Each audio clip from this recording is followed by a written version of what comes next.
Hey, this is going to be my review for Bohemian Rhapsody.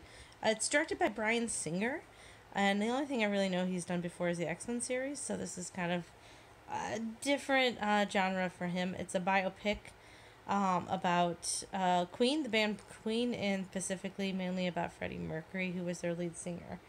Um, that is the summary. It's the summary of them forming all the way until basically Live Aid, which happened in 1985. Um, it stars Rami Malek, and I don't really know him, but he is fantastic. I'm just going to go into the critique. This movie was really, really, really, really, really good. I was kind of biased to like it anyway because I like Queen, and I don't know, you kind of go into a movie sometimes knowing you're going to like it, and then obviously you're happy with what you saw. But this movie was, it was really, really good. First of all, the acting between Rami and the other three band members, each one of them had amazing performances. And I realize it's not them really singing and performing most of the time, but at the same time, just their acting and then portraying the story was just, it was realistic, and I just had to commend everyone, just their acting alone. So a few things about this, and this is going to be kind of a long review. First of all, I didn't realize they were all crazy. I mean, I knew Queen, I knew briefly the history about Freddie Mercury, but I didn't really know about the other band members and them all making music. I thought that just the wild and craziness was all Freddie. But at the very beginning, and it starts off with a bang, you realize that all four of them are into this interesting experimental breaking out of the box, trying everything, and it was kind of enjoyable. Kind of like it kind of ran from right from the very beginning. There was no long pauses. The pacing of the movie was fantastic. Not a lot, like I wasn't bored. It was just, it kept going and evolving, and it was quiet when it needed to be quiet, but it was loud when it had to be loud. And just the pacing was really, really, really fantastic. And what I really liked about this biopic, yes, it was about Freddie Mercury, but there was a lot of focus on the other characters as well, but not their like personal lives and everything, but it actually kind of told their story. Now I realized that the other band members, Brian and Roger, were producers of the film, and so I'm sure that there's some biases to make them look in a better light, or maybe they wanted to make Freddie look in a better light, or darker at times. I don't know, so there is some biases on who's telling the story here, but I want to believe it's kind of quite accurate, especially since Brian and Roger basically were producing and telling the story too.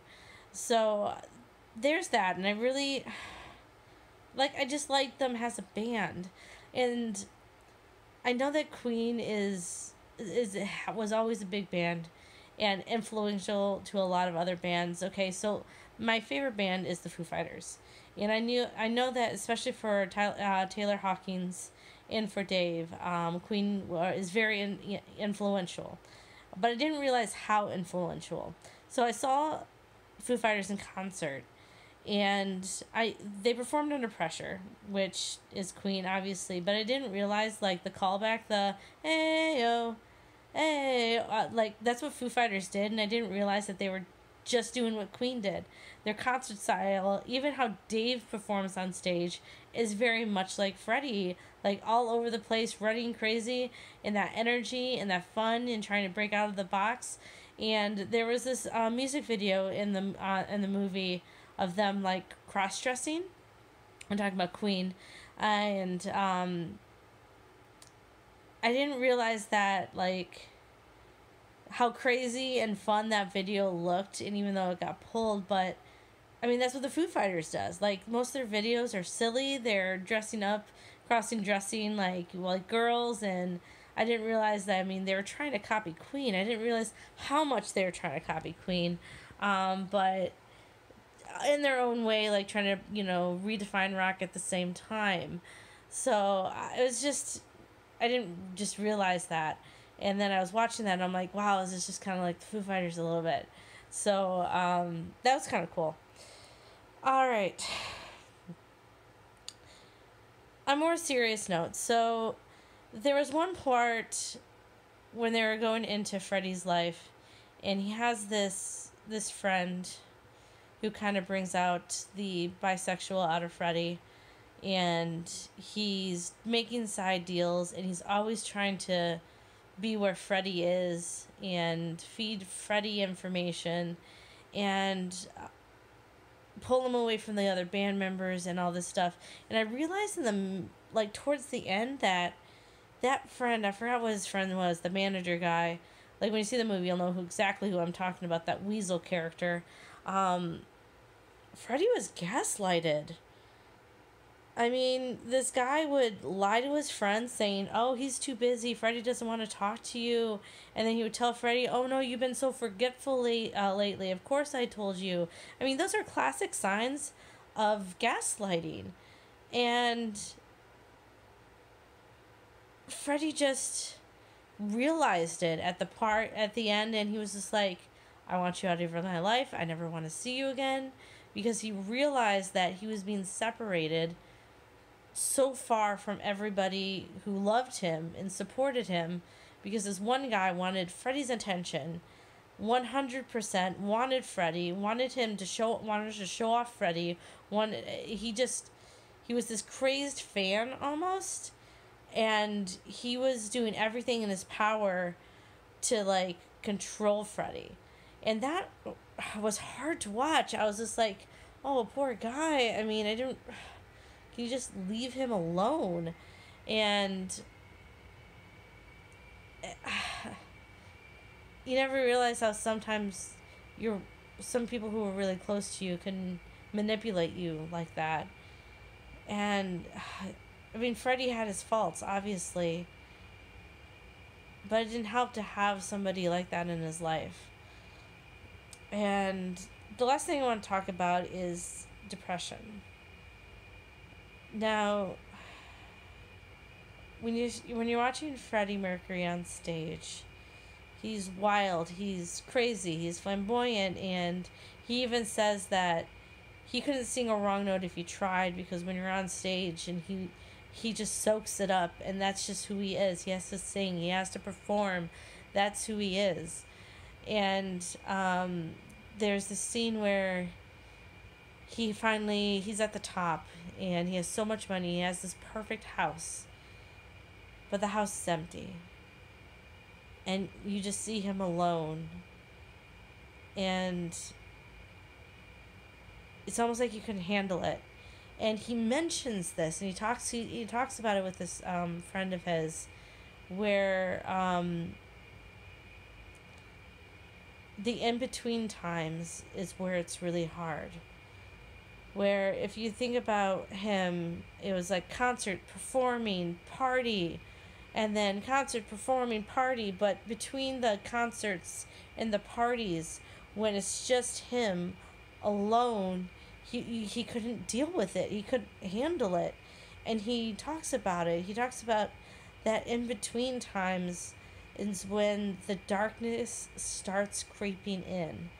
And that statement hit hard, because that's the kind of depression I have. It's where, you're go, and you're always trying to plan the next big thing, and you're always going, and when you're with your friends, you're like the happy-go-lucky, you're socializing, you're being, you're celebrating, you're being wild and crazy, and you're having fun and you're laughing. And then as soon as you're just by yourself, it's all of the other issues start to creep in. For him, he had a lot of past issues, family issues, and just identity issues, really.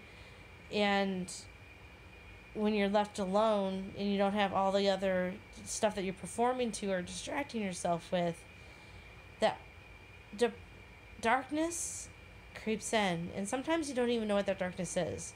Sometimes you just feel it, and you can just start, and then you start to panic, and you saw him and he started panicking. He didn't he had to do something because it was just getting way too much for him. So he calls his friend. He says, I need to throw a party. I have to throw a party. I want everybody. I want circus people. I don't care. I want everybody. And then you see them next scene. He's a king at this huge party, and he's singing and laughing. And then finally, when he's being taken away to Munich, and he separates himself from the band, and suddenly his friend is setting up a party after party after party after party, and then you see that scene where he's sitting upstairs above the party by himself, and he's lost. He doesn't even know what's going on or why. He feels so empty when there's so much going around. I mean, it's so much talking about mental illness, and we talk about Robin Williams a lot too, and all these people that entertain us, but sometimes that entertaining is just masking what we're really feeling inside. We're not trying to think about anything. We're just really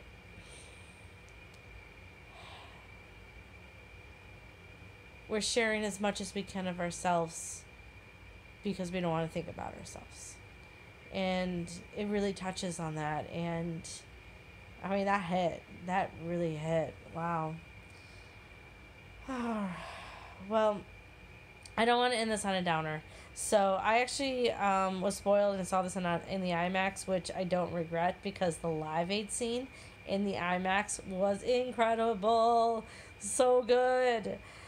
All right, so where am I ranking this out of 44 movies that I've seen so far this year? I'm going to rank this at number 2. Film number 2. I would rather watch this before I see Simple Favor again.